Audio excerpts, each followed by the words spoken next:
শীত তো চলেই আসলো। তাহলে কি পিঠাপুলি খাবো না? আর এইদিকে আমি কখনোই পিঠা বানাইনি। তাহলে তো আমার জন্য পিঠা বানানো, পিঠে খাওয়া খুবই মুশকিলের হয়ে গেল, তাই না? তাই বলে কি চুপ করে থাকবো? বাবা-মা বাসা ছেড়ে দূরে আছি। আর সে কারণে পিঠা বানাতে পারি না বলেই যে পিঠা খাওয়া বাদ দেবো, সেটা হবে না। যেহেতু শীত চলেই আসছে, তো আমিও একটু পিঠার আয়োজন করেই নিলাম। আসসালামু আলাইকুম এভরিওয়ান, সবাই কেমন আছেন? আজকে আরও একটি লং ভিডিওতে আপনাদের সবাইকে স্বাগতম। শুধু কি পিঠা বানালেই হবে? এই যে পরিবেশন করব, এটাকেও তো সুন্দর করে পরিবেশন করা চাই, তাই না? তাহলেই তো আপনারা দেখবেন। যার কারণে আমি সুন্দর করে কাচের রেশমি চুড়ি পরে নিয়েছি। তো যাই হোক, এই তো আমি প্রথমেই কিন্তু দুধ জাল করে নিয়েছি। আর দুধ জাল করাটা একটু অফ ক্যামেরায় করছি।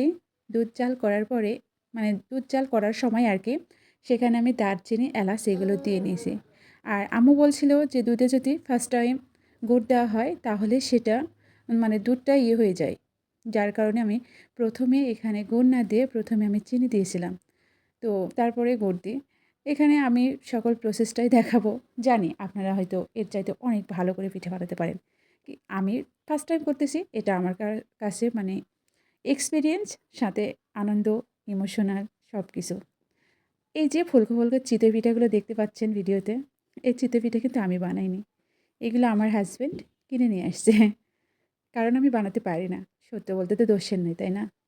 তো পিঠা বানানোর জন্য আমি এখানে নারিকেল কোরানো ২ ধরনের গুড় নিয়েছিলাম। খেজুরের গুড় হচ্ছে একটা ঝোড়া গুড় আর একটা নালি গুড়। তারপরে দুধ। আর বললাম যে একটু চিনিও মিক্স করে নিয়েছিলাম। তো এখানে আমি মানে সব উপকরণ দিয়ে দিছি। দিয়ে আস্তে, আস্তে আমি এটা হচ্ছে বলক উঠিয়ে নিই। তারপরেও কেন জানি না দুধটা লাস্টের দিকে একটু কেটে যায়। তো আমি একটা প্লেটে এখানে ৪ টা পিঠা ভিজালাম। জাস্ট আপনাদের দেখানোর জন্য। সরি টু সে, আমার বাবুটা মাঝখান থেকে অনেক বেশি ডিস্টার্ব করতেছিল। তো আমি আবারও ভয়েস দেওয়া অফ করে দিয়ে আবার শুরু করলাম। তো যাই হোক, আমি এখানে ৪ টা পিঠা জাস্ট আপনাদেরকে পরিবেশনটা দেখানোর জন্য প্লেটে ভেজালাম। তারপরে আমি যে দুধগুলো চাল দিয়ে রাখছিলাম সেখানে বাদবাকি পিঠাগুলো ভিজিয়ে দিলাম। তো ফার্স্ট টাইম যেহেতু বানাইছি, আমার কাছে অনেক বেশি লাগছিল, টেনশন কাজ করতেছিল হবে কি না, হবে কি না।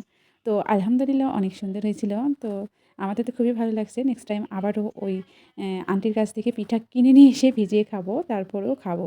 কারণ শহরে আসি বলে, বাসা ছেড়ে দূরে আসি বলেই যে পিঠা খাবো না, শীতকে গ্রহণ করব না, শীতের যে জীবনটা কয়দিন বলেন? তো যখন যেরকম তখন সেরকম ফিলটা নিব না, এটা কি হয়? পরবর্তীতে দেখি যে পিঠায় দুধ মানে কম হয়ে গেছে। পরে আমি আবারও দুধ চাল দিয়ে এক্সট্রা দুধ এখানে অ্যাড করে নিলাম। সত্যি অসাধারণ হয়েছিল। তবে আমরা ২ টা মানুষ, এখানে ১২ টা চিতই পিঠা যা আমাদের জন্য বেশি হয়ে গেছিল। আল্লাহ হাফেজ।